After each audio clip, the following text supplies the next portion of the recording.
ഗുരുവായൂരിന്റെ മുഖമുദ്രയായ മഞ്ജുളാൽത്തറ അടിമുടി മാറ്റത്തിനൊരുങ്ങുന്നു. ആൽത്തറയിൽ ചിറകു വിടർത്തി നിൽക്കുന്ന ഗരുഡന്റെ ശില്പം മാറ്റി പ്രതിഷ്ഠിക്കാൻ പുതിയതൊരുങ്ങി. നിലവിലുള്ള ഗരുഡന്റെ അതേ അളവും രൂപഭാവവും മാറാതെ കളിമണ്ണിലാണ് ശില്പം പണിതിട്ടുള്ളത്.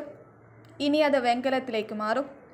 വിഷു എത്തുന്നതോടെ ഗുരുവായൂരിലേക്ക് വരുന്നവരെ സ്വാഗതമോതുക മിഴിവുള്ള വെങ്കല ഗരുഡനായിരിക്കും. കണ്ണൂർ സ്വദേശിയായ ഉണ്ണിക്കാനായിയാണ് ശില്പം പണിയുന്നത്. ഇതോടൊപ്പം മഞ്ജുള എന്ന ഭക്തിയുടെ ശില്പവും നിർമ്മിക്കുന്നുണ്ട്. ഗുരുവായൂരപ്പന് നിത്യവും മാല ചാർത്തിയിരുന്ന ഭക്ത എന്ന നിലയ്ക്ക് മാല പിടിച്ചു നിൽക്കുന്ന മഞ്ജുളയുടെ രൂപമാണ് നിർമ്മിക്കുന്നത്. മഞ്ജുളാൽ തറയിൽ അതുകൂടി സ്ഥാപിക്കും. കരിങ്കല്ല് കൊണ്ട് ഉയർത്തിക്കെട്ടി തറ മനോഹരമാക്കുകയും ചെയ്യും. മഞ്ജുളാൽ മരം മാറ്റി സ്ഥാപിക്കാനുള്ള ആലോചനയുണ്ട്. മരത്തിന് കേടുപാടുകളുണ്ട്. കാർഷിക സർവകലാശാലയിലെ വിദഗ്ധരുമായി ഇത് ചർച്ച ചെയ്തും തന്ത്രി ഉൾപ്പെടെയുള്ള ആചാര്യന്മാരുടെ നിർദ്ദേശങ്ങൾക്കനുസരിച്ചുമായിരിക്കും ഇക്കാര്യത്തിൽ അന്തിമ തീരുമാനമെടുക്കുക.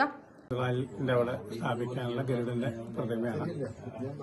കണക്ക് പ്രകാരം കാഴ്ച ഭാഗം വളരെ ഭംഗിയായിട്ടുണ്ട്. അളവിലും വ്യത്യാസങ്ങളൊന്നും കാഴ്ചയിൽ തോന്നണില്ല. ഓരോരോ അംഗഭാഗങ്ങളും നോക്കുമ്പോഴും വളരെ കൃത്യതയോടുകൂടി ഇപ്പോൾ ചെയ്തിട്ടുണ്ട് അയാളെ. ഈ വാർത്ത കിട്ടുമ്പോൾ അതിൻ്റെതായിട്ടുള്ള വ്യത്യാസങ്ങളൊക്കെ അദ്ദേഹം ശരിയാക്കും, ഉണ്ണി ശരിയാക്കും എന്ന് വിചാരിക്കുന്നു.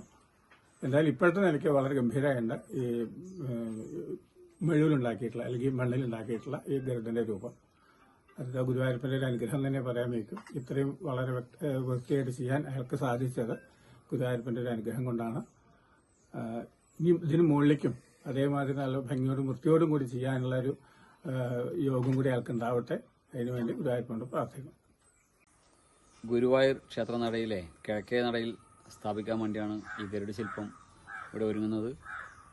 ഇപ്പോൾ കളിമണ്ണിൽ പൂർത്തിയായ ഈ ഗരുഡ ശില്പത്തിൻ്റെ ഉയരം 8 അടി ഉയരവും അതുപോലെ ചിറകിൽ നിന്ന് ചിറകിലേക്ക് 16 അടി നീളവുമുണ്ട്. 2 മാസം സമയത്താണ് ഇപ്പം കളിമണ്ണിൽ ഈ ഗരുഡ ശില്പം പൂർത്തിയാക്കിയത്. ഇനി വെങ്കലത്തിലേക്ക് കാസ്റ്റ് ചെയ്യാനുള്ള തയ്യാറെടുപ്പിലാണ്. ഈ വരുന്ന 2 മാസത്തിനുള്ളിൽ വെങ്കലത്തിലേക്ക് കാസ്റ്റ് ചെയ്ത് ഇത് അനാച്ഛാദനം ചെയ്യാനുള്ള തയ്യാറെടുപ്പിലും കൂടെയാണ് സംഘാടകർ. കാലപ്പഴക്കത്താൽ നശിച്ച മഞ്ജുളാൽ തറയിൽ അതിന്റെ മുന്നിൽ സ്ഥാപിക്കാനാണ് ഈ ശില്പം ഒരുക്കുന്നത്. ആലിന് പടിഞ്ഞാറ് ഭാഗത്തെ കുചേലന്റെ ശില്പവും മാറ്റിപ്പണിയും. എല്ലാം പൂർത്തിയായാൽ മഞ്ജുളാൽ തറ ഗുരുവായൂരപ്പന് പുതിയൊരു മുഖമായിരിക്കും സമ്മാനിക്കുക. 1 കോടി രൂപയുടെ പദ്ധതിയാണിത്.